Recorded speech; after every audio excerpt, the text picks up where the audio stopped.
Good afternoon, everyone. This is Rahini, and I'm presenting myself on conditions of farmers. Farmers, the one who feed us, and also the one who warm us.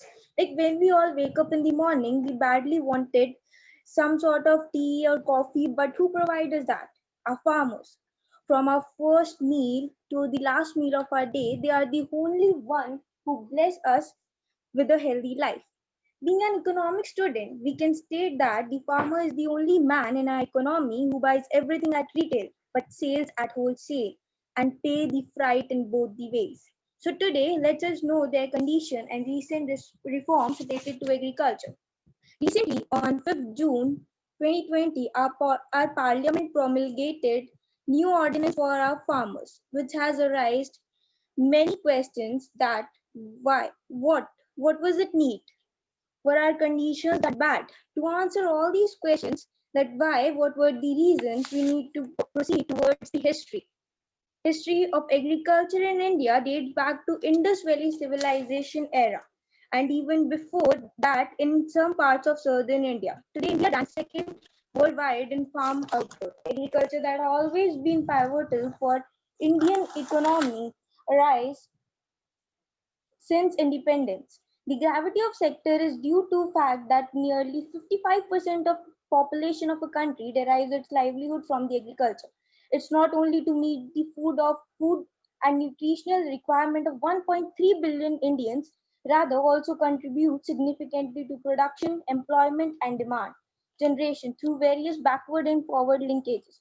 Moreover, it plays a crucial role in elevating poverty and ensuring sustainable development of the economy. Since independence, Indian agriculture has come a long way. From the state of food deficit to food surplus, the sector has witnessed various ups and downs. There were some revolutions held in our country regarding agriculture, but the very first revolution after our independence was the Green Revolution.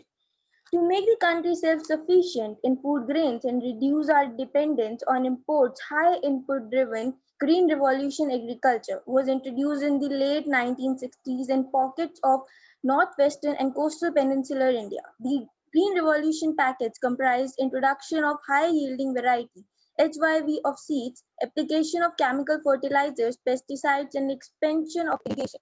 There this was just start. After this, we had stagnation phase between mid 80s and 90s. By 1991, when the World Trade Organization came into existence, a complacent nation began to shift focus from agriculture, with Europe and America building mountains of food, milk, and butter surpluses. In the same period, the dominant economic thinking turned to global competitiveness, thereby reducing import tariffs to allow for cheaper imports. At the same time, the entire burden of keeping food inflation under control was passed on to farmers. Farm output prices globally remained frozen. According to an UNCTAD, that is United Nations Conference on Trade and Development study between 1990 and 2010, a period of 20 years from gate prices that remained static. This phase brings some policies and initiatives with itself. The policy somewhere help farmers in their livelihood. Government considerably increases in subsidies and support to agriculture sector during the stagnation period. Many reforms were involved: deregulation, reduced government participation in economic activities, and liberalization. Globalization of Indian agriculture, though intended to improve the efficiency, productivity, and cost competitiveness, has an adverse impact with both growth rate in agriculture as well as employment in rural areas. Farm suicides began as a trickle around 1987 or so, and since they have taken a toll nearly 3 lakh farmers in past 17 years. After facing the stagnation phase, we face the neglected phase of last 2 decades. The farmer has faced with multiple threats from all fronts: uncertain price, inputs, curious quality, and technology. Agriculture products are being increasingly dumped from developed countries into India. To make agriculture markets responsive and allow contract farming, the Agriculture Produce Market Committee, that is APMC Act, was revised. So now, after this phase, first step was taken for the conditions of farmers by the government to introduce our first national agriculture policy on 28 June 2000. The Nation Commission on Farmers said that there is need to focus more on the economic well-being of the farmers rather than just on production. The aim of the national policy was therefore to stimulate attitudes and actions which should result in assessing agricultural progress in terms of improvement in the income of farms. This was not only to meet their consumption requirement but also to enhance their capacity to invest in farm.